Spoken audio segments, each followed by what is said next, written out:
삶이 벅차고 힘겨울 때 우리는 어디에서 희망을 찾아야 할까요? 끝이 보이지 않는 어둠 속에서 한 줄기 빛을 간절히 바랐던 경험, 누구에게나 한 번쯤은 있을 겁니다. 오늘 우리가 함께 떠나볼 이야기는 지금으로부터 약 2500년 전 고대 인도의 한 가난한 부부로부터 시작됩니다. 그들의 이야기는 절망의 가장 깊은 곳에서 어떻게 위대한 행운과 깨달음의 씨앗이 싹틀 수 있는지를 보여줍니다. 이야기의 무대는 석가모니 부처님께서 진리의 법을 널리 펼치고 계셨던 왕사성입니다. 당시 왕사성에는 지독한 가난에 허덕이는 한 부부가 살고 있었습니다. 남편이 아무리 땀 흘려 일해도 살림은 좀처럼 나아지지 않았고 하루하루 끼니를 걱정해야 하는 고된 삶이 계속되었습니다. 사람들은 흔히 돈이 인생의 전부는 아니라고 말합니다. 맞는 말입니다. 하지만 돈이 없으면 삶이 얼마나 고되고 팍팍해지는지 우리는 너무나 잘 알고 있습니다. 마치 1960년대와 70년대 보릿고개를 넘기 위해 애썼던 우리 부모님 세대의 고단함처럼 이 부부의 삶도 희망을 찾기 어려운 막막함 그 자체였습니다. 지칠 대로 지친 남편은 어느 날 한 현명한 이에게 묻습니다. 어떻게 하면 이 지긋지긋한 가난에서 벗어나 지금 이 생에서 큰 복을 받을 수 있겠습니까? 질문을 받은 사람이 대답했습니다. 당신은 아직도 모르십니까? 이 세상에는 위대하신 스승, 부처님께서 오셨고 그분의 거룩한 가르침을 따르는 제자들이 중생을 위해 법을 설하고 계십니다. 진실하고 공경하는 마음으로 부처님과 그 제자들에게 공양을 올린다면 현세에 분명 큰 복을 받을 수 있을 것입니다. 이 말을 들은 남편의 마음에 작은 불씨 하나가 피어올랐습니다. 그래, 결심했어. 닥치는 대로 일해서 돈을 모아 부처님과 스님들께 정성껏 공양을 올려보자. 이 길이 내가 복을 짓는 유일한 길이다. 그날부터 남편은 밤낮으로 일하며 푼돈을 모으기 시작했습니다. 오랜 시간이 흘러 간신히 얼마간의 돈이 모이자 부부는 그 돈으로 소박하지만 정성을 다해 음식을 준비했습니다. 그리고 스님들을 집으로 초대하여 마음을 다해 공양을 올렸습니다. 남편의 아내, 그녀의 이름은 참마였습니다. 참마라는 이름에는 평온, 안락이라는 깊은 뜻이 담겨 있었죠. 그녀는 스님들이 편안하게 공양을 드실 수 있도록 정성껏 시중을 들었습니다. 음식을 맛있게 드신 스님들은 부부를 위해 진리의 말씀을 설하고 잿가불자가 지켜야 할 가장 기본적인 5가지 계율을 내려주었습니다. 첫째, 살아있는 생명을 해치지 말라. 둘째, 주지 않는 것을 훔치지 말라. 셋째, 삿된 음행을 하지 말라. 넷째, 거짓말을 하지 말라. 다섯째, 술과 같이 정신을 흐리게 하는 것을 멀리하라. 참많은 스님들이 내려주시는 가르침과 계율 한마디 한마디를 깊이 새기며 온 마음으로 받아 지녔습니다. 바로 그 무렵 이 나라를 다스리던 빈비사라 왕에게 작은 사건이 생깁니다. 낮 동안 숲에서 소풍을 즐기고 성으로 돌아오던 왕은 나무에 꽁꽁 묶인 채 갈증과 굶주림으로 죽어가고 있는 한 죄인을 발견했습니다. 죄인은 며칠 동안 아무것도 먹지 못해 앙상하게 마른 모습으로 왕에게 애원했습니다. 대왕이시여, 제발 저를 살려주십시오. 며칠째 굶어 죽을 것 같습니다. 제발 먹을 것을 조금만 내려주십시오. 마음씨 착한 빈비사라 왕은 죄인의 모습이 너무나 안타까웠습니다. 안타깝구나. 기다려라. 내가 성에 도착하는 즉시 너에게 음식을 보내주겠다. 하지만 성에 돌아온 왕은 밀려드는 국정 업무에 시달리다 그 약속을 까맣게 잊고 말았습니다. 시간이 흘러 깊은 밤이 되어서야 왕은 죄인과의 약속을 떠올렸습니다. 아차! 내가 그 굶주린 죄인에게 음식을 주기로 약속했는데 지금쯤 나를 애타게 기다리고 있을 텐데 어찌하면 좋은가. 왕은 즉시 신하들에게 명을 내렸습니다. 누가 지금 당장 숲으로 가서 나무에 묶인 죄인에게 이 음식을 좀 전해주고 오겠느냐? 하지만 깊은 밤 칠흑 같은 숲으로 들어가겠다는 신하는 아무도 없었습니다. 대왕이시여, 용서하소서. 그 깊은 숲에는 사나운 짐승들과 사람을 잡아먹는다는 무서운 욕에 나찰이 나온다고 들었습니다. 무서워서 도저히 갈 수가 없습니다. 신하들을 억지로 보낼 수 없었던 왕은 고민 끝에 성한 백성들에게 널리 방을 내렸습니다. 누구든지 지금 이 음식을 가지고 숲속의 죄인에게 전해주고 오는 자에게는 상금 1000냥을 내리겠다. 상금 1000냥. 그것은 가난한 사람의 일생을 바꾸고도 남을 어마어마한 돈이었습니다. 하지만 죽음의 공포 앞에서 그 큰 돈에조차 선뜻 나서는 사람이 없었습니다. 바로 그때 왕의 명령을 전해들은 참마의 마음속에 한 가지 생각이 스쳤습니다. 스님께서 말씀하시길 부처님의 계율을 받아 지니는 사람은 어떤 사나운 짐승이나 악한 귀신도 감히 해칠 수 없다고 하셨다. 나는 얼마 전 스님들께 공양을 올리고 거룩한 계율을 받았다. 분명 부처님의 계율이 나를 지켜주실 것이다. 이것은 우리 집안의 가난을 벗어날 수 있는 절호의 기회다. 용기를 낸 참많은 왕에게 나아가 말했습니다. 대왕이시여, 제가 가겠습니다. 제가 그 음식을 죄인에게 무사히 전해주고 오겠습니다. 왕은 뛸 듯이 기뻐하며 참마에게 음식을 건네주었습니다. 참마는 음식을 품에 안고 칠흑 같은 어둠이 내린 깊은 숲속으로 한 걸음 한 걸음 나아갔습니다. 숲이 깊어질수록 스산한 기운이 온몸을 감쌌습니다. 그때 그녀의 앞길을 막아서는 기괴한 형체의 존재가 나타났습니다. 바로 사람을 잡아먹는다는 욕의 나찰 귀신이었습니다. 공교롭게도 그 나찰은 막 500명의 아이를 낳고 기진맥진하여 극심한 허기에 시달리고 있었습니다. 굶주린 나찰이 참마를 발견하고 잡아먹으려 달려드는 순간이었습니다. 참마는 두려움에 떠는 대신 며칠 전 스님에게서 받은 5가지 계율을 마음속으로 되새겼습니다. 살아있는 생명을 해치지 말라. 주지 않는 것을 훔치지 말라. 그녀가 부처님의 계율을 떠올리는 순간 그녀의 몸에서 보이지 않는 빛과 이염이 뿜어져 나왔습니다. 그 신성한 기운에 압도된 나찰은 감히 그녀를 덮치지 못하고 멈칫했습니다. 나찰은 두려움에 떨며 물었습니다. 그대는 누구인가? 그대에게서는 내가 감히 범접할 수 없는 기운이 느껴진다. 참마는 침착하게 대답했습니다. 나의 이름은 참마입니다. 참마. 자신의 이름에 담긴 뜻처럼 편안하고 고요한 그녀의 목소리를 듣자 나찰의 흉포한 마음이 조금씩 가라앉았습니다. 참마여, 나는 지금 너무나 배가 고프오. 그대가 가진 음식을 조금만 나눠줄 수 없겠소. 참마는 죄인에게 가져가던 음식의 일부를 떼어 나찰에게 건넸습니다. 음식을 받아먹은 나찰은 단숨에 기력을 회복하고 허기를 채웠습니다. 고마움을 느낀 나찰이 말했습니다. 참마여, 그대 덕분에 살았소. 이 은혜를 갚고 싶으니 돌아가는 길에 내 집에 들러 황금 덩어리를 가져가시오. 그리고 앞으로 가다 보면 내 여동생 나찰이 있을 터이니 내가 500명의 아이를 무사히 낳고 평안하다는 소식을 전해주시오. 참마는 다시 길을 떠났고 얼마 가지 않아 2번째 나찰을 만났습니다.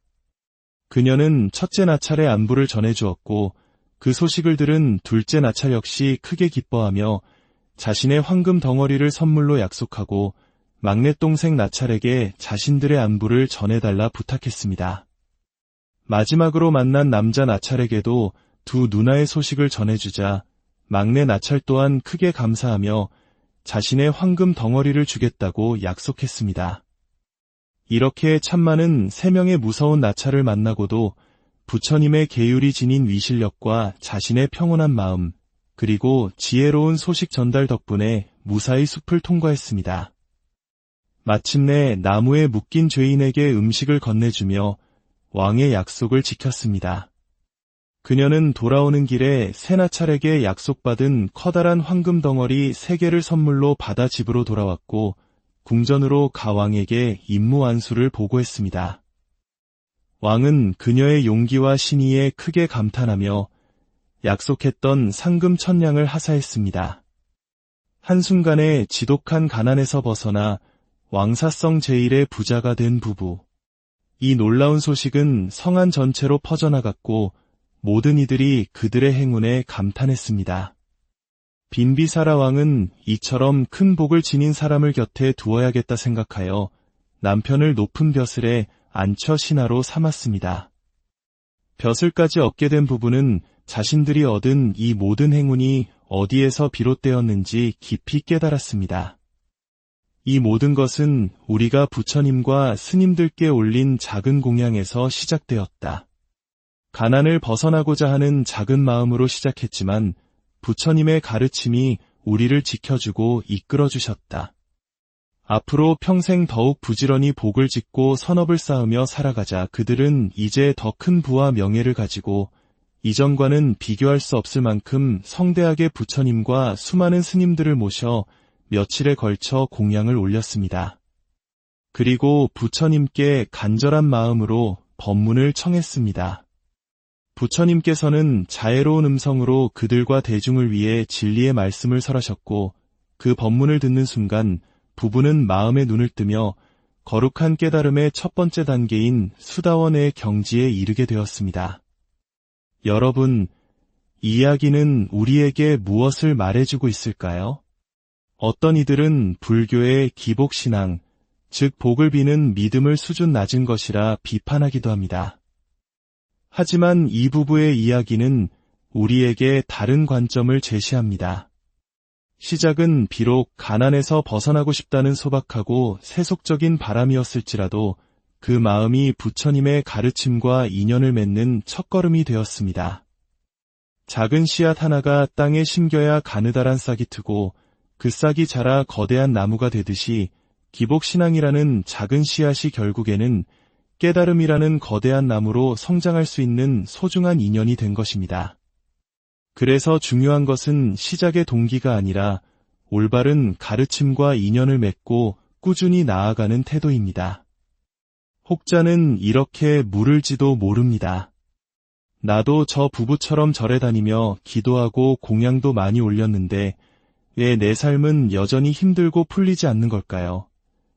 그것은 인과법, 즉 원인과 결과의 법칙 때문입니다.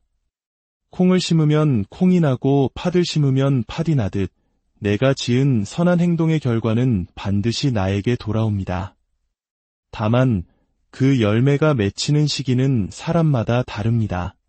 우리가 알지 못하는 과거로부터 지어온 수많은 업의 빚이 있다면 지금의 선행은 그 빚을 갚아나가는 과정일 수 있습니다. 100만 원의 빚을 갚아야 할 것을 지금의 노력으로 10만 원만 갚고 넘어가는 것과 같습니다. 크게 겪을 고통을 작게 겪고 길게 받아야 할 과보를 짧게 받는 과정인 셈입니다. 그러니 지금 당장 결과가 보이지 않더라도 흔들리지 마십시오. 좋은 일이 생기면 부처님, 감사합니다. 더 열심히 정진하겠습니다라고 다짐하고 힘든 일이 생기면 나의 오랜 업장이 녹아내리는 과정이구나. 흔들림 없이 나아가겠습니다라고 마음을 다잡아야 합니다. 사람으로 태어나기 어렵고 부처님의 법을 만나기는 더욱 어렵다고 했습니다. 우리는 이번 생에 그 어려운 두 가지를 모두 이룬 소중한 존재들입니다. 이 지혜로운 이야기가 당신의 마음에 작은 울림을 주었다면 좋아요를 눌러 마음을 표현해 주시고 이 지혜를 주변 사람들과 공유하여 선한 인연을 함께 만들어보는 것은 어떨까요? 구독을 통해 저희와 함께 더 많은 지혜의 여정을 떠나신다면 당신의 삶에 분명 의미 있는 변화가 시작될 것입니다. 행복해지고 싶으십니까? 그렇다면 행복해질 수 있는 원인을 지금 심으십시오. 복을 짓고 선한 업을 쌓고 공덕을 닦으십시오. 그 힘이 당신을 진정한 행복의 길로 삶이 벅차고 힘겨울 때 우리는 어디에서 희망을 찾아야 할까요? 끝이 보이지 않는 어둠 속에서 한 줄기 빛을 간절히 바랐던 경험, 누구에게나 한 번쯤은 있을 겁니다. 오늘 우리가 함께 떠나볼 이야기는 지금으로부터 약 2500년 전 고대 인도의 한 가난한 부부로부터 시작됩니다. 그들의 이야기는 절망의 가장 깊은 곳에서 어떻게 위대한 행운과 깨달음의 씨앗이 싹틀 수 있는지를 보여줍니다. 이야기의 무대는 석가모니 부처님께서 진리의 법을 널리 펼치고 계셨던 왕사성입니다. 당시 왕사성에는 지독한 가난에 허덕이는 한 부부가 살고 있었습니다. 남편이 아무리 땀 흘려 일해도 살림은 좀처럼 나아지지 않았고 하루하루 끼니를 걱정해야 하는 고된 삶이 계속되었습니다. 사람들은 흔히 돈이 인생의 전부는 아니라고 말합니다. 맞는 말입니다. 하지만 돈이 없으면 삶이 얼마나 고되고 팍팍해지는지 우리는 너무나 잘 알고 있습니다. 마치 1960년대와 70년대 보릿고개를 넘기 위해 애썼던 우리 부모님 세대의 고단함처럼 이 부부의 삶도 희망을 찾기 어려운 막막함 그 자체였습니다. 지칠 대로 지친 남편은 어느 날 한 현명한 이에게 묻습니다. 어떻게 하면 이 지긋지긋한 가난에서 벗어나 지금 이 생에서 큰 복을 받을 수 있겠습니까? 질문을 받은 사람이 대답했습니다. 당신은 아직도 모르십니까? 이 세상에는 위대하신 스승, 부처님께서 오셨고 그분의 거룩한 가르침을 따르는 제자들이 중생을 위해 법을 설하고 계십니다. 진실하고 공경하는 마음으로 부처님과 그 제자들에게 공양을 올린다면 현세에 분명 큰 복을 받을 수 있을 것입니다. 이 말을 들은 남편의 마음에 작은 불씨 하나가 피어올랐습니다. 그래, 결심했어. 닥치는 대로 일해서 돈을 모아 부처님과 스님들께 정성껏 공양을 올려보자. 이 길이 내가 복을 짓는 유일한 길이다. 그날부터 남편은 밤낮으로 일하며 푼돈을 모으기 시작했습니다. 오랜 시간이 흘러 간신히 얼마간의 돈이 모이자 부부는 그 돈으로 소박하지만 정성을 다해 음식을 준비했습니다. 그리고 스님들을 집으로 초대하여 마음을 다해 공양을 올렸습니다. 남편의 아내, 그녀의 이름은 참마였습니다. 참마라는 이름에는 평온, 안락이라는 깊은 뜻이 담겨 있었죠. 그녀는 스님들이 편안하게 공양을 드실 수 있도록 정성껏 시중을 들었습니다. 음식을 맛있게 드신 스님들은 부부를 위해 진리의 말씀을 설하고 잿가불자가 지켜야 할 가장 기본적인 5가지 계율을 내려주었습니다. 첫째, 살아있는 생명을 해치지 말라. 둘째, 주지 않는 것을 훔치지 말라. 셋째, 삿된 음행을 하지 말라. 넷째, 거짓말을 하지 말라. 다섯째, 술과 같이 정신을 흐리게 하는 것을 멀리하라. 참 많은 스님들이 내려주시는 가르침과 계율 한마디 한마디를 깊이 새기며 온 마음으로 받아 지녔습니다. 바로 그 무렵 이 나라를 다스리던 빈비사라 왕에게 작은 사건이 생깁니다. 낮 동안 숲에서 소풍을 즐기고 성으로 돌아오던 왕은 나무에 꽁꽁 묶인 채 갈증과 굶주림으로 죽어가고 있는 한 죄인을 발견했습니다. 죄인은 며칠 동안 아무것도 먹지 못해 앙상하게 마른 모습으로 왕에게 애원했습니다. 대왕이시여, 제발 저를 살려주십시오. 며칠째 굶어 죽을 것 같습니다. 제발 먹을 것을 조금만 내려주십시오. 마음씨 착한 빈비사라 왕은 죄인의 모습이 너무나 안타까웠습니다. 안타깝구나.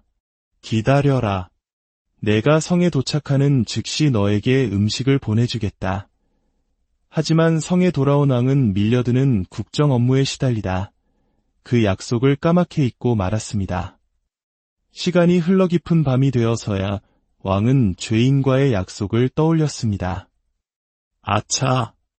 내가 그 굶주린 죄인에게 음식을 주기로 약속했는데 지금쯤 나를 애타게 기다리고 있을 텐데 어찌하면 좋은가. 왕은 즉시 신하들에게 명을 내렸습니다.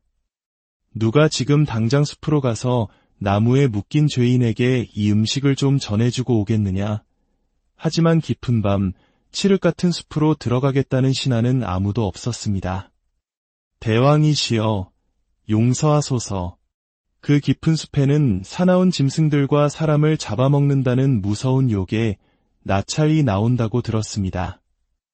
무서워서 도저히 갈 수가 없습니다. 신하들을 억지로 보낼 수 없었던 왕은 고민 끝에 성한 백성들에게 널리 방을 내렸습니다. 누구든지 지금 이 음식을 가지고 숲속의 죄인에게 전해주고 오는 자에게는 상금 1000냥을 내리겠다. 상금 1000냥. 그것은 가난한 사람의 일생을 바꾸고도 남을 어마어마한 돈이었습니다. 하지만 죽음의 공포 앞에서 그 큰 돈에조차 선뜻 나서는 사람이 없었습니다. 바로 그때 왕의 명령을 전해들은 참마의 마음속에 한 가지 생각이 스쳤습니다. 스님께서 말씀하시길 부처님의 계율을 받아 지니는 사람은 어떤 사나운 짐승이나 악한 귀신도 감히 해칠 수 없다고 하셨다. 나는 얼마 전 스님들께 공양을 올리고 거룩한 계율을 받았다. 분명 부처님의 계율이 나를 지켜주실 것이다. 이것은 우리 집안의 가난을 벗어날 수 있는 절호의 기회다. 용기를 낸 참많은 왕에게 나아가 말했습니다. 대왕이시여, 제가 가겠습니다. 제가 그 음식을 죄인에게 무사히 전해주고 오겠습니다. 왕은 뛸듯이 기뻐하며 참마에게 음식을 건네주었습니다. 참마는 음식을 품에 안고 칠흑 같은 어둠이 내린 깊은 숲속으로 한 걸음 한 걸음 나아갔습니다. 숲이 깊어질수록 스산한 기운이 온몸을 감쌌습니다. 그때 그녀의 앞길을 막아서는 기괴한 형체의 존재가 나타났습니다. 바로 사람을 잡아먹는다는 욕의 나찰 귀신이었습니다. 공교롭게도 그 나찰은 막 500명의 아이를 낳고 기진맥진하여 극심한 허기에 시달리고 있었습니다. 굶주린 나찰이 참마를 발견하고 잡아먹으려 달려드는 순간이었습니다. 참마는 두려움에 떠는 대신 며칠 전 스님에게서 받은 5가지 계율을 마음속으로 되새겼습니다. 살아있는 생명을 해치지 말라. 주지 않는 것을 훔치지 말라. 그녀가 부처님의 계율을 떠올리는 순간 그녀의 몸에서 보이지 않는 빛과 이염이 뿜어져 나왔습니다. 그 신성한 기운에 압도된 나찰은 감히 그녀를 덮치지 못하고 멈칫했습니다. 나찰은 두려움에 떨며 물었습니다. 그대는 누구인가? 그대에게서는 내가 감히 범접할 수 없는 기운이 느껴진다. 참마는 침착하게 대답했습니다. 나의 이름은 참마입니다. 참마. 자신의 이름에 담긴 뜻처럼 편안하고 고요한 그녀의 목소리를 듣자 나찰의 흉포한 마음이 조금씩 가라앉았습니다. 참마여, 나는 지금 너무나 배가 고프오. 그대가 가진 음식을 조금만 나눠줄 수 없겠소. 참마는 죄인에게 가져가던 음식의 일부를 떼어 나찰에게 건넸습니다. 음식을 받아먹은 나찰은 단숨에 기력을 회복하고 허기를 채웠습니다. 고마움을 느낀 나찰이 말했습니다. 참마여, 그대 덕분에 살았소. 이 은혜를 갚고 싶으니 돌아가는 길에 내 집에 들러 황금 덩어리를 가져가시오. 그리고 앞으로 가다 보면 내 여동생 나찰이 있을 터이니 내가 500명의 아이를 무사히 낳고 평안하다는 소식을 전해주시오. 참마는 다시 길을 떠났고 얼마 가지 않아 2번째 나찰을 만났습니다. 그녀는 첫째 나찰의 안부를 전해주었고 그 소식을 들은 둘째 나찰 역시 크게 기뻐하며 자신의 황금 덩어리를 선물로 약속하고 막내 동생 나찰에게 자신들의 안부를 전해달라 부탁했습니다. 마지막으로 만난 남자 나찰에게도 두 누나의 소식을 전해주자 막내 나찰 또한 크게 감사하며 자신의 황금 덩어리를 주겠다고 약속했습니다. 이렇게 참만은 3명의 무서운 나찰을 만나고도 부처님의 계율이 지닌 위실력과 자신의 평온한 마음, 그리고 지혜로운 소식 전달 덕분에 무사히 숲을 통과했습니다. 마침내 나무에 묶인 죄인에게 음식을 건네주며 왕의 약속을 지켰습니다. 그녀는 돌아오는 길에 새 나찰에게 약속받은 커다란 황금 덩어리 3개를 선물로 받아 집으로 돌아왔고 궁전으로 가왕에게 임무 완수를 보고했습니다. 왕은 그녀의 용기와 신의에 크게 감탄하며 약속했던 상금 1000냥을 하사했습니다. 한순간에 지독한 가난에서 벗어나 왕사성 제1의 부자가 된 부부. 이 놀라운 소식은 성안 전체로 퍼져나갔고 모든 이들이 그들의 행운에 감탄했습니다. 빈비사라 왕은 이처럼 큰 복을 지닌 사람을 곁에 두어야겠다 생각하여 남편을 높은 벼슬에 안처 신하로 삼았습니다. 벼슬까지 얻게 된 부부는 자신들이 얻은 이 모든 행운이 어디에서 비롯되었는지 깊이 깨달았습니다. 이 모든 것은 우리가 부처님과 스님들께 올린 작은 공양에서 시작되었다. 가난을 벗어나고자 하는 작은 마음으로 시작했지만 부처님의 가르침이 우리를 지켜주고 이끌어주셨다. 앞으로 평생 더욱 부지런히 복을 짓고 선업을 쌓으며 살아가자. 그들은 이제 더 큰 부와 명예를 가지고 이전과는 비교할 수 없을 만큼 성대하게 부처님과 수많은 스님들을 모셔 며칠에 걸쳐 공양을 올렸습니다. 그리고 부처님께 간절한 마음으로 법문을 청했습니다. 부처님께서는 자애로운 음성으로 그들과 대중을 위해 진리의 말씀을 설하셨고 그 법문을 듣는 순간 부부는 마음의 눈을 뜨며 거룩한 깨달음의 첫 번째 단계인 수다원의 경지에 이르게 되었습니다. 여러분, 이 이야기는 우리에게 무엇을 말해주고 있을까요? 어떤 이들은 불교의 기복신앙, 즉 복을 비는 믿음을 수준 낮은 것이라 비판하기도 합니다. 하지만 이 부부의 이야기는 우리에게 다른 관점을 제시합니다. 시작은 비록 가난에서 벗어나고 싶다는 소박하고 세속적인 바람이었을지라도 그 마음이 부처님의 가르침과 인연을 맺는 첫걸음이 되었습니다. 작은 씨앗 하나가 땅에 심겨야 가느다란 싹이 트고 그 싹이 자라 거대한 나무가 되듯이 기복신앙이라는 작은 씨앗이 결국에는 깨달음이라는 거대한 나무로 성장할 수 있는 소중한 인연이 된 것입니다. 그래서 중요한 것은 시작의 동기가 아니라 올바른 가르침과 인연을 맺고 꾸준히 나아가는 태도입니다. 혹자는 이렇게 물을지도 모릅니다. 나도 저 부부처럼 절에 다니며 기도하고 공양도 많이 올렸는데 왜 내 삶은 여전히 힘들고 풀리지 않는 걸까요? 그것은 인과법, 즉 원인과 결과의 법칙 때문입니다. 콩을 심으면 콩이 나고 팥을 심으면 팥이 나듯 내가 지은 선한 행동의 결과는 반드시 나에게 돌아옵니다. 다만 그 열매가 맺히는 시기는 사람마다 다릅니다. 우리가 알지 못하는 과거로부터 지어온 수많은 업의 빚이 있다면 지금의 선행은 그 빚을 갚아나가는 과정일 수 있습니다. 100만 원의 빚을 갚아야 할 것을 지금의 노력으로 10만 원만 갚고 넘어가는 것과 같습니다. 크게 겪을 고통을 작게 겪고 길게 받아야 할 과보를 짧게 받는 과정인 셈입니다. 그러니 지금 당장 결과가 보이지 않더라도 흔들리지 마십시오. 좋은 일이 생기면 부처님, 감사합니다. 더 열심히 정진하겠습니다라고 다짐하고 힘든 일이 생기면 나의 오랜 업장이 녹아내리는 과정이구나. 흔들림 없이 나아가겠습니다라고 마음을 다잡아야 합니다. 사람으로 태어나기 어렵고 부처님의 법을 만나기는 더욱 어렵다고 했습니다. 우리는 이번 생에 그 어려운 두 가지를 모두 이룬 소중한 존재들입니다. 이 지혜로운 이야기가 당신의 마음에 작은 울림을 주었다면 좋아요를 눌러 마음을 표현해 주시고 이 지혜를 주변 사람들과 공유하여 선한 인연을 함께 만들어보는 것은 어떨까요? 구독을 통해 저희와 함께 더 많은 지혜의 여정을 떠나신다면 당신의 삶에 분명 의미 있는 변화가 시작될 것입니다. 행복해지고 싶으십니까? 그렇다면 행복해질 수 있는 원인을 지금 심으십시오.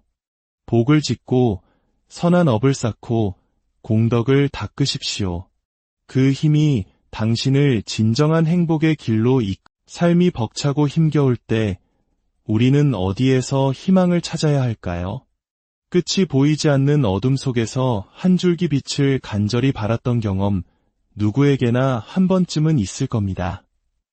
오늘 우리가 함께 떠나볼 이야기는 지금으로부터 약 2500년 전 고대 인도의 한 가난한 부부로부터 시작됩니다. 그들의 이야기는 절망의 가장 깊은 곳에서 어떻게 위대한 행운과 깨달음의 씨앗이 싹틀 수 있는지를 보여줍니다. 이야기의 무대는 석가모니 부처님께서 진리의 법을 널리 펼치고 계셨던 왕사성입니다.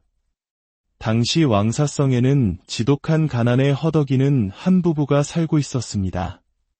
남편이 아무리 땀 흘려 일해도 살림은 좀처럼 나아지지 않았고 하루하루 끼니를 걱정해야 하는 고된 삶이 계속되었습니다.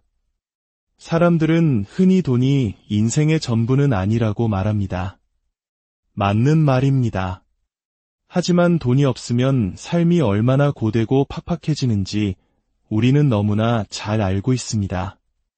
마치 1960년대와 70년대 보릿고개를 넘기 위해 애썼던 우리 부모님 세대의 고단함처럼 이 부부의 삶도 희망을 찾기 어려운 막막함 그 자체였습니다. 지칠 대로 지친 남편은 어느 날 한 현명한 이에게 묻습니다. 어떻게 하면 이 지긋지긋한 가난에서 벗어나 지금 이 생에서 큰 복을 받을 수 있겠습니까? 질문을 받은 사람이 대답했습니다. 당신은 아직도 모르십니까?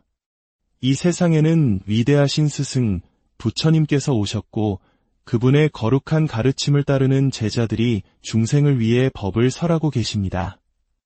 진실하고 공경하는 마음으로 부처님과 그 제자들에게 공양을 올린다면 현세에 분명 큰 복을 받을 수 있을 것입니다. 이 말을 들은 남편의 마음에 작은 불씨 하나가 피어올랐습니다. 그래, 결심했어. 닥치는 대로 일해서 돈을 모아 부처님과 스님들께 정성껏 공양을 올려보자. 이 길이 내가 복을 짓는 유일한 길이다. 그날부터 남편은 밤낮으로 일하며 푼돈을 모으기 시작했습니다. 오랜 시간이 흘러 간신히 얼마간의 돈이 모이자 부부는 그 돈으로 소박하지만 정성을 다해 음식을 준비했습니다. 그리고 스님들을 집으로 초대하여 마음을 다해 공양을 올렸습니다. 남편의 아내, 그녀의 이름은 참마였습니다. 참마라는 이름에는 평온, 안락이라는 깊은 뜻이 담겨 있었죠. 그녀는 스님들이 편안하게 공양을 드실 수 있도록 정성껏 시중을 들었습니다. 음식을 맛있게 드신 스님들은 부부를 위해 진리의 말씀을 설하고 잿가불자가 지켜야 할 가장 기본적인 5가지 계율을 내려주었습니다. 첫째, 살아있는 생명을 해치지 말라. 둘째, 주지 않는 것을 훔치지 말라. 셋째, 삿된 음행을 하지 말라. 넷째, 거짓말을 하지 말라. 다섯째, 술과 같이 정신을 흐리게 하는 것을 멀리하라. 참 많은 스님들이 내려주시는 가르침과 계율 한마디 한마디를 깊이 새기며 온 마음으로 받아 지녔습니다. 바로 그 무렵 이 나라를 다스리던 빈비사라 왕에게 작은 사건이 생깁니다. 낮 동안 숲에서 소풍을 즐기고 성으로 돌아오던 왕은 나무에 꽁꽁 묶인 채 갈증과 굶주림으로 죽어가고 있는 한 죄인을 발견했습니다. 죄인은 며칠 동안 아무것도 먹지 못해 앙상하게 마른 모습으로 왕에게 애원했습니다. 대왕이시여, 제발 저를 살려주십시오. 며칠째 굶어 죽을 것 같습니다. 제발 먹을 것을 조금만 내려주십시오. 마음씨 착한 빈비사라 왕은 죄인의 모습이 너무나 안타까웠습니다. 안타깝구나. 기다려라. 내가 성에 도착하는 즉시 너에게 음식을 보내주겠다. 하지만 성에 돌아온 왕은 밀려드는 국정 업무에 시달리다 그 약속을 까맣게 잊고 말았습니다. 시간이 흘러 깊은 밤이 되어서야 왕은 죄인과의 약속을 떠올렸습니다. 아차! 내가 그 굶주린 죄인에게 음식을 주기로 약속했는데 지금쯤 나를 애타게 기다리고 있을 텐데 어찌하면 좋은가. 왕은 즉시 신하들에게 명을 내렸습니다. 누가 지금 당장 숲으로 가서 나무에 묶인 죄인에게 이 음식을 좀 전해주고 오겠느냐. 하지만 깊은 밤 칠흑 같은 숲으로 들어가겠다는 신하는 아무도 없었습니다. 대왕이시여, 용서하소서. 그 깊은 숲에는 사나운 짐승들과 사람을 잡아먹는다는 무서운 욕에 나찰이 나온다고 들었습니다. 무서워서 도저히 갈 수가 없습니다. 신하들을 억지로 보낼 수 없었던 왕은 고민 끝에 성한 백성들에게 널리 방을 내렸습니다. 누구든지 지금 이 음식을 가지고 숲속의 죄인에게 전해주고 오는 자에게는 상금 1000냥을 내리겠다. 상금 1000냥. 그것은 가난한 사람의 일생을 바꾸고도 남을 어마어마한 돈이었습니다. 하지만 죽음의 공포 앞에서 그 큰 돈에조차 선뜻 나서는 사람이 없었습니다. 바로 그때 왕의 명령을 전해들은 참마의 마음속에 한 가지 생각이 스쳤습니다. 스님께서 말씀하시길 부처님의 계율을 받아 지니는 사람은 어떤 사나운 짐승이나 악한 귀신도 감히 해칠 수 없다고 하셨다. 나는 얼마 전 스님들께 공양을 올리고 거룩한 계율을 받았다. 분명 부처님의 계율이 나를 지켜주실 것이다. 이것은 우리 집안의 가난을 벗어날 수 있는 절호의 기회다. 용기를 낸 참많은 왕에게 나아가 말했습니다. 대왕이시여, 제가 가겠습니다. 제가 그 음식을 죄인에게 무사히 전해주고 오겠습니다.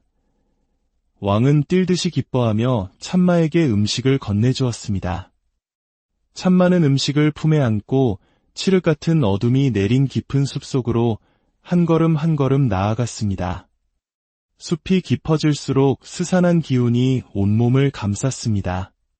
그때 그녀의 앞길을 막아서는 기괴한 형체의 존재가 나타났습니다. 바로 사람을 잡아먹는다는 욕의 나찰 귀신이었습니다. 공교롭게도 그 나찰은 막 500명의 아이를 낳고 기진맥진하여 극심한 허기에 시달리고 있었습니다. 굶주린 나찰이 참마를 발견하고 잡아먹으려 달려드는 순간이었습니다. 참마는 두려움에 떠는 대신 며칠 전 스님에게서 받은 5가지 계율을 마음속으로 되새겼습니다. 살아있는 생명을 해치지 말라. 주지 않는 것을 훔치지 말라. 그녀가 부처님의 계율을 떠올리는 순간 그녀의 몸에서 보이지 않는 빛과 이염이 뿜어져 나왔습니다. 그 신성한 기운에 압도된 나찰은 감히 그녀를 덮치지 못하고 멈칫했습니다. 나찰은 두려움에 떨며 물었습니다. 그대는 누구인가? 그대에게서는 내가 감히 범접할 수 없는 기운이 느껴진다. 참마는 침착하게 대답했습니다. 나의 이름은 참마입니다. 참마.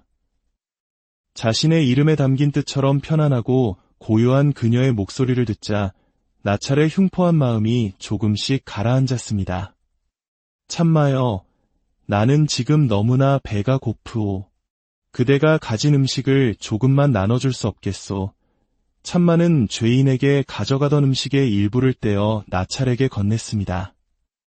음식을 받아먹은 나찰은 단숨에 기력을 회복하고 허기를 채웠습니다.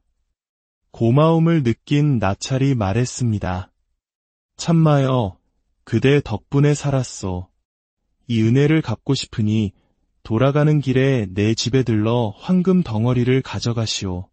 그리고 앞으로 가다 보면 내 여동생 나찰이 있을 터이니 내가 500명의 아이를 무사히 낳고 평안하다는 소식을 전해주시오. 참마는 다시 길을 떠났고 얼마 가지 않아 2번째 나찰을 만났습니다. 그녀는 첫째 나찰의 안부를 전해주었고 그 소식을 들은 둘째 나찰 역시 크게 기뻐하며 자신의 황금 덩어리를 선물로 약속하고 막내 동생 나찰에게 자신들의 안부를 전해달라 부탁했습니다.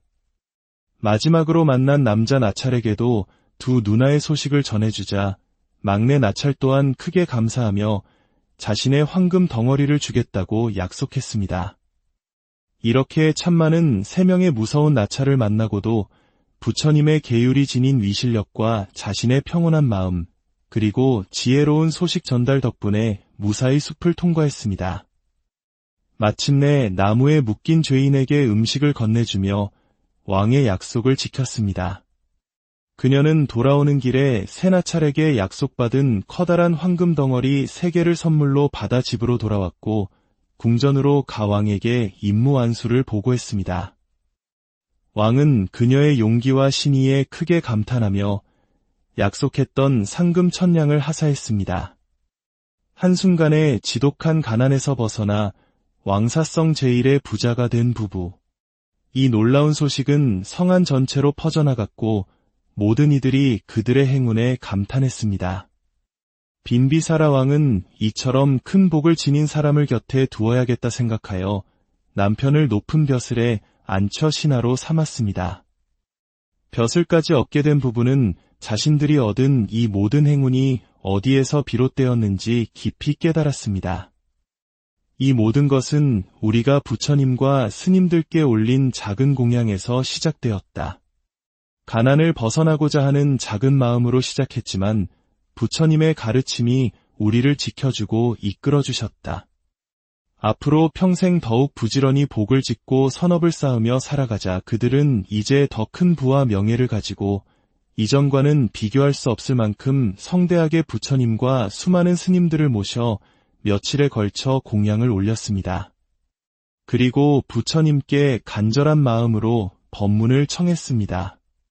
부처님께서는 자애로운 음성으로 그들과 대중을 위해 진리의 말씀을 설하셨고 그 법문을 듣는 순간 부부는 마음의 눈을 뜨며 거룩한 깨달음의 첫 번째 단계인 수다원의 경지에 이르게 되었습니다.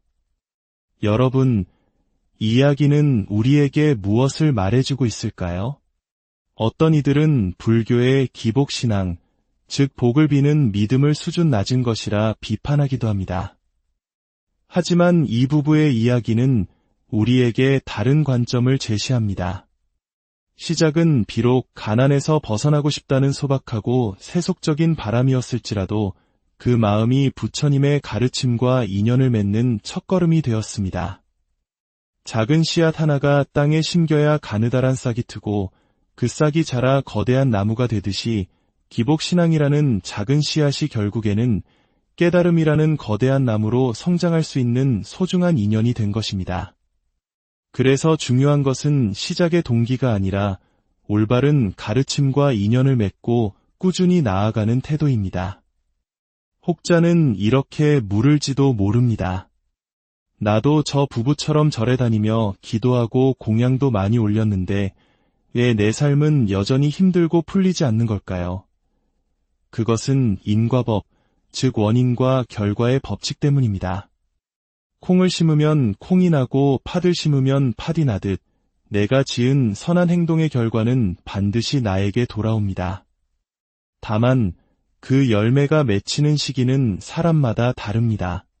우리가 알지 못하는 과거로부터 지어온 수많은 업의 빚이 있다면 지금의 선행은 그 빚을 갚아나가는 과정일 수 있습니다.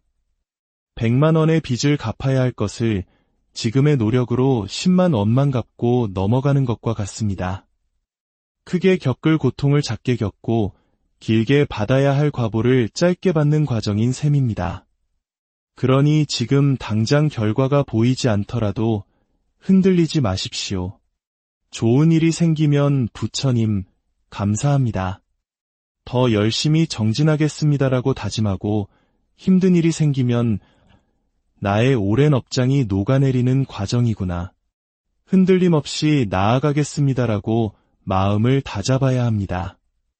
사람으로 태어나기 어렵고 부처님의 법을 만나기는 더욱 어렵다고 했습니다.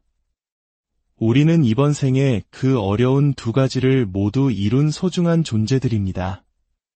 이 지혜로운 이야기가 당신의 마음에 작은 울림을 주었다면 좋아요를 눌러 마음을 표현해 주시고 이 지혜를 주변 사람들과 공유하여 선한 인연을 함께 만들어 보는 것은 어떨까요? 구독을 통해 저희와 함께 더 많은 지혜의 여정을 떠나신다면 당신의 삶에 분명 의미 있는 변화가 시작될 것입니다. 행복해지고 싶으십니까? 그렇다면 행복해질 수 있는 원인을 지금 심으십시오. 복을 짓고 선한 업을 쌓고 공덕을 닦으십시오. 그 힘이 당신을 진정한 행복의 길로 삶이 벅차고 힘겨울 때 우리는 어디에서 희망을 찾아야 할까요?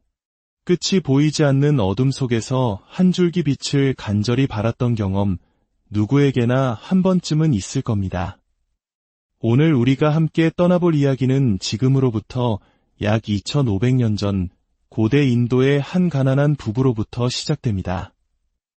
그들의 이야기는 절망의 가장 깊은 곳에서 어떻게 위대한 행운과 깨달음의 씨앗이 싹틀 수 있는지를 보여줍니다. 이야기의 무대는 석가모니 부처님께서 진리의 법을 널리 펼치고 계셨던 왕사성입니다.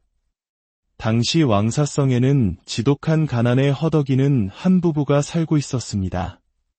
남편이 아무리 땀 흘려 일해도 살림은 좀처럼 나아지지 않았고 하루하루 끼니를 걱정해야 하는 고된 삶이 계속되었습니다. 사람들은 흔히 돈이 인생의 전부는 아니라고 말합니다. 맞는 말입니다. 하지만 돈이 없으면 삶이 얼마나 고되고 팍팍해지는지 우리는 너무나 잘 알고 있습니다. 마치 1960년대와 70년대 보릿고개를 넘기 위해 애썼던 우리 부모님 세대의 고단함처럼 이 부부의 삶도 희망을 찾기 어려운 막막함 그 자체였습니다. 지칠 대로 지친 남편은 어느 날 한 현명한 이에게 묻습니다. 어떻게 하면 이 지긋지긋한 가난에서 벗어나 지금 이 생에서 큰 복을 받을 수 있겠습니까? 질문을 받은 사람이 대답했습니다. 당신은 아직도 모르십니까? 이 세상에는 위대하신 스승, 부처님께서 오셨고 그분의 거룩한 가르침을 따르는 제자들이 중생을 위해 법을 설하고 계십니다. 진실하고 공경하는 마음으로 부처님과 그 제자들에게 공양을 올린다면 현세에 분명 큰 복을 받을 수 있을 것입니다. 이 말을 들은 남편의 마음에 작은 불씨 하나가 피어올랐습니다. 그래, 결심했어. 닥치는 대로 일해서 돈을 모아 부처님과 스님들께 정성껏 공양을 올려보자. 이 길이 내가 복을 짓는 유일한 길이다.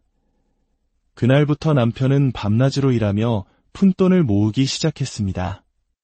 오랜 시간이 흘러 간신히 얼마간의 돈이 모이자 부부는 그 돈으로 소박하지만 정성을 다해 음식을 준비했습니다. 그리고 스님들을 집으로 초대하여 마음을 다해 공양을 올렸습니다.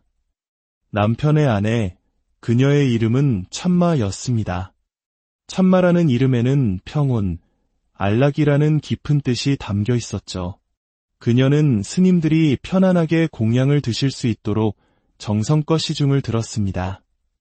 음식을 맛있게 드신 스님들은 부부를 위해 진리의 말씀을 설하고 잿가불자가 지켜야 할 가장 기본적인 5가지 계율을 내려주었습니다. 첫째, 살아있는 생명을 해치지 말라. 둘째, 주지 않는 것을 훔치지 말라. 셋째, 삿된 음행을 하지 말라. 넷째, 거짓말을 하지 말라. 다섯째, 술과 같이 정신을 흐리게 하는 것을 멀리하라. 참 많은 스님들이 내려주시는 가르침과 계율 한마디 한마디를 깊이 새기며 온 마음으로 받아 지녔습니다. 바로 그 무렵 이 나라를 다스리던 빈비사라 왕에게 작은 사건이 생깁니다.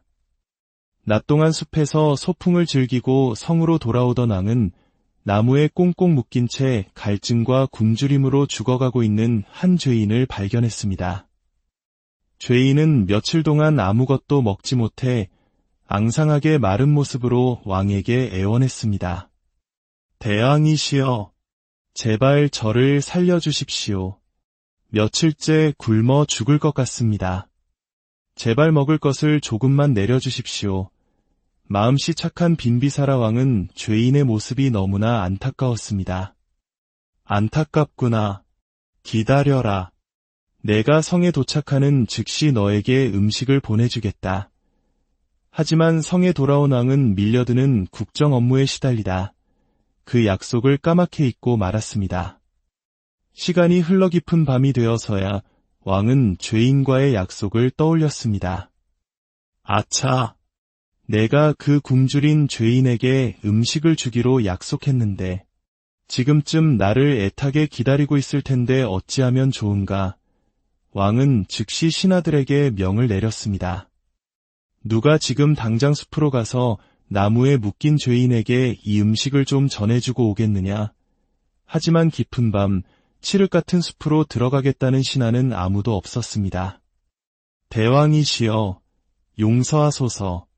그 깊은 숲에는 사나운 짐승들과 사람을 잡아먹는다는 무서운 욕에 나찰이 나온다고 들었습니다. 무서워서 도저히 갈 수가 없습니다.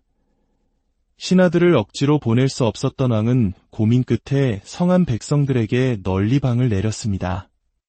누구든지 지금 이 음식을 가지고 숲속의 죄인에게 전해주고 오는 자에게는 상금 1000냥을 내리겠다. 상금 1000냥. 그것은 가난한 사람의 일생을 바꾸고도 남을 어마어마한 돈이었습니다. 하지만 죽음의 공포 앞에서 그 큰 돈에조차 선뜻 나서는 사람이 없었습니다. 바로 그때 왕의 명령을 전해들은 참마의 마음속에 한 가지 생각이 스쳤습니다. 스님께서 말씀하시길 부처님의 계율을 받아 지니는 사람은 어떤 사나운 짐승이나 악한 귀신도 감히 해칠 수 없다고 하셨다. 나는 얼마 전 스님들께 공양을 올리고 거룩한 계율을 받았다. 분명 부처님의 계율이 나를 지켜주실 것이다. 이것은 우리 집안의 가난을 벗어날 수 있는 절호의 기회다. 용기를 낸 참마는 왕에게 나아가 말했습니다. 대왕이시여, 제가 가겠습니다. 제가 그 음식을 죄인에게 무사히 전해주고 오겠습니다. 왕은 뛸듯이 기뻐하며 참마에게 음식을 건네주었습니다. 참마는 음식을 품에 안고 칠흑 같은 어둠이 내린 깊은 숲속으로 한 걸음 한 걸음 나아갔습니다. 숲이 깊어질수록 스산한 기운이 온몸을 감쌌습니다. 그때 그녀의 앞길을 막아서는 기괴한 형체의 존재가 나타났습니다. 바로 사람을 잡아먹는다는 욕의 나찰 귀신이었습니다. 공교롭게도 그 나찰은 막 500명의 아이를 낳고 기진맥진하여 극심한 허기에 시달리고 있었습니다. 굶주린 나찰이 참마를 발견하고 잡아먹으려 달려드는 순간이었습니다. 참마는 두려움에 떠는 대신 며칠 전 스님에게서 받은 5가지 계율을 마음속으로 되새겼습니다. 살아있는 생명을 해치지 말라. 주지 않는 것을 훔치지 말라. 그녀가 부처님의 계율을 떠올리는 순간 그녀의 몸에서 보이지 않는 빛과 이염이 뿜어져 나왔습니다.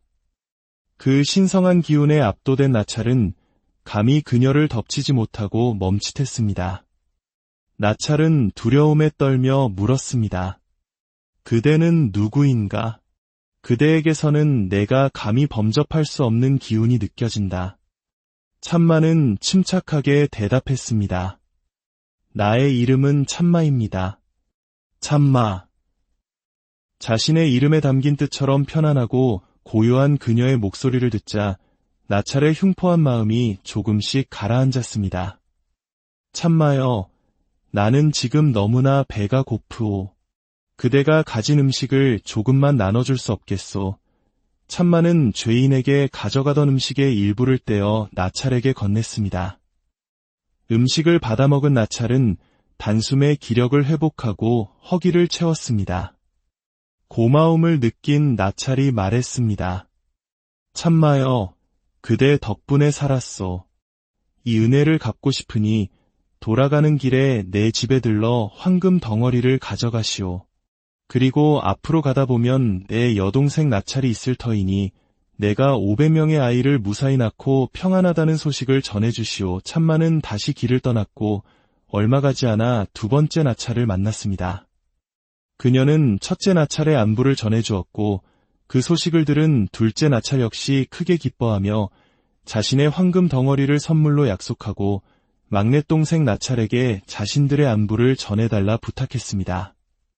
마지막으로 만난 남자 나찰에게도 두 누나의 소식을 전해주자 막내 나찰 또한 크게 감사하며 자신의 황금 덩어리를 주겠다고 약속했습니다. 이렇게 참마는 3명의 무서운 나찰을 만나고도 부처님의 계율이 지닌 위실력과 자신의 평온한 마음, 그리고 지혜로운 소식 전달 덕분에 무사히 숲을 통과했습니다. 마침내 나무에 묶인 죄인에게 음식을 건네주며 왕의 약속을 지켰습니다. 그녀는 돌아오는 길에 새 나찰에게 약속받은 커다란 황금 덩어리 3개를 선물로 받아 집으로 돌아왔고 궁전으로 가왕에게 임무 완수를 보고했습니다. 왕은 그녀의 용기와 신의에 크게 감탄하며 약속했던 상금 1000냥을 하사했습니다. 한순간에 지독한 가난에서 벗어나 왕사성 제1의 부자가 된 부부. 이 놀라운 소식은 성안 전체로 퍼져나갔고 모든 이들이 그들의 행운에 감탄했습니다. 빈비사라 왕은 이처럼 큰 복을 지닌 사람을 곁에 두어야겠다 생각하여 남편을 높은 벼슬에 안처 신하로 삼았습니다. 벼슬까지 얻게 된 부부는 자신들이 얻은 이 모든 행운이 어디에서 비롯되었는지 깊이 깨달았습니다. 이 모든 것은 우리가 부처님과 스님들께 올린 작은 공양에서 시작되었다. 가난을 벗어나고자 하는 작은 마음으로 시작했지만 부처님의 가르침이 우리를 지켜주고 이끌어주셨다. 앞으로 평생 더욱 부지런히 복을 짓고 선업을 쌓으며 살아가자. 그들은 이제 더 큰 부와 명예를 가지고 이전과는 비교할 수 없을 만큼 성대하게 부처님과 수많은 스님들을 모셔 며칠에 걸쳐 공양을 올렸습니다. 그리고 부처님께 간절한 마음으로 법문을 청했습니다. 부처님께서는 자애로운 음성으로 그들과 대중을 위해 진리의 말씀을 설하셨고 그 법문을 듣는 순간 부부는 마음의 눈을 뜨며 거룩한 깨달음의 첫 번째 단계인 수다원의 경지에 이르게 되었습니다. 여러분, 이 이야기는 우리에게 무엇을 말해주고 있을까요? 어떤 이들은 불교의 기복신앙, 즉 복을 비는 믿음을 수준 낮은 것이라 비판하기도 합니다. 하지만 이 부부의 이야기는 우리에게 다른 관점을 제시합니다. 시작은 비록 가난에서 벗어나고 싶다는 소박하고 세속적인 바람이었을지라도 그 마음이 부처님의 가르침과 인연을 맺는 첫걸음이 되었습니다. 작은 씨앗 하나가 땅에 심겨야 가느다란 싹이 트고 그 싹이 자라 거대한 나무가 되듯이 기복신앙이라는 작은 씨앗이 결국에는 깨달음이라는 거대한 나무로 성장할 수 있는 소중한 인연이 된 것입니다. 그래서 중요한 것은 시작의 동기가 아니라 올바른 가르침과 인연을 맺고 꾸준히 나아가는 태도입니다. 혹자는 이렇게 물을지도 모릅니다. 나도 저 부부처럼 절에 다니며 기도하고 공양도 많이 올렸는데 왜 내 삶은 여전히 힘들고 풀리지 않는 걸까요? 그것은 인과법, 즉 원인과 결과의 법칙 때문입니다. 콩을 심으면 콩이 나고 팥을 심으면 팥이 나듯 내가 지은 선한 행동의 결과는 반드시 나에게 돌아옵니다. 다만 그 열매가 맺히는 시기는 사람마다 다릅니다. 우리가 알지 못하는 과거로부터 지어온 수많은 업의 빚이 있다면 지금의 선행은 그 빚을 갚아나가는 과정일 수 있습니다. 100만 원의 빚을 갚아야 할 것을 지금의 노력으로 10만 원만 갚고 넘어가는 것과 같습니다. 크게 겪을 고통을 작게 겪고 길게 받아야 할 과보를 짧게 받는 과정인 셈입니다. 그러니 지금 당장 결과가 보이지 않더라도 흔들리지 마십시오. 좋은 일이 생기면 부처님, 감사합니다. 더 열심히 정진하겠습니다라고 다짐하고 힘든 일이 생기면 나의 오랜 업장이 녹아내리는 과정이구나. 흔들림 없이 나아가겠습니다라고 마음을 다잡아야 합니다. 사람으로 태어나기 어렵고 부처님의 법을 만나기는 더욱 어렵다고 했습니다. 우리는 이번 생에 그 어려운 두 가지를 모두 이룬 소중한 존재들입니다. 이 지혜로운 이야기가 당신의 마음에 작은 울림을 주었다면 좋아요를 눌러 마음을 표현해 주시고 이 지혜를 주변 사람들과 공유하여 선한 인연을 함께 만들어 보는 것은 어떨까요? 구독을 통해 저희와 함께 더 많은 지혜의 여정을 떠나신다면 당신의